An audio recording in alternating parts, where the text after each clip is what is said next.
গীতা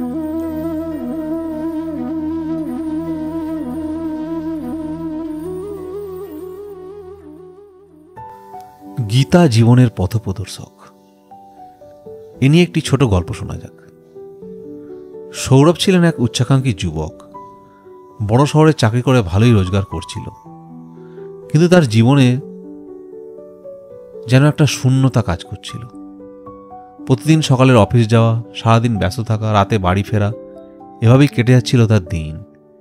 একটা অদ্ভুত অস্থিরতা তাকে কুড়ে কুড়ে খাচ্ছিল।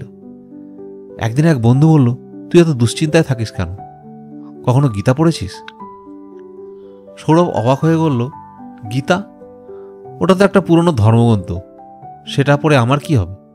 বন্ধু হাসল, বলল, একবার গীতা পড়ে দেখ, উত্তর পেয়ে যাবি।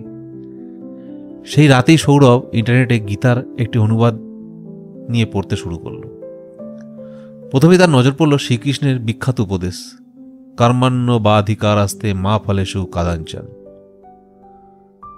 তোমরা কর্তব্য শুধু কাজ করা, ফলের আশা করা নয়। সৌরভ ভাবতে লাগলো, আমার জীবনের সমস্যাগুলোর মূল কারণ কি?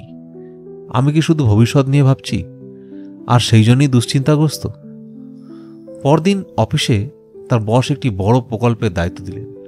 সৌরভ আগে হলে দুশ্চিন্তা করত, কিন্তু এবার সে ঠিক করল সে শুধু কাজেই মন দেবে, ফল নিয়ে ভাববে না। দিন কেটে গেল। ধীরে ধীরে সে টের পেল তার মানসিক চাপ কমে আসছে। সে আগের মতো হতাশ হচ্ছে না, বিরক্ত হচ্ছে না। তার কাজের প্রতি ভালোবাসা বেড়ে গেল। সহকর্মীরা অবাক হয়ে দেখল সৌরভ এখন অনেক শান্ত, ধৈর্যশীল এবং আত্মবিশ্বাসী। একদিন তার বস তাকে ডেকে বললেন, তোমার কাজে যে পরিবর্তন এসেছে তা সত্যিই প্রশংসনীয়। আমরা তোমাকে এই প্রকল্পের প্রধান হিসেবে নিযুক্ত করছি। সৌরভ অবাক হয়ে গেল। সে বুঝল, যখন ফলের চিন্তা না করে কাজ শুরু করেছিল, তখন তার উন্নতি হলো। গীতার কথাগুলো তার জীবনের সত্য হয়ে দেখা দিল। সে মনে মনে ভাবল, আমি যদি আগে গীতা পড়তাম, তাহলে অনেক আগেই জীবনের এই সহজ সত্যটা বুঝতে পারতাম। সেই দিন থেকেই সৌরভ গীতাকে শুধু পড়া নয়, জীবনের প্রয়োগ করাও শুরু করলো, এবং সত্যিই খুঁজে পেল একটা নতুন পথ, একটা শান্ত, স্থির ও সার্থক জীবন। আপনাদেরও কি জীবনে এরকম অস্থিরতা আছে?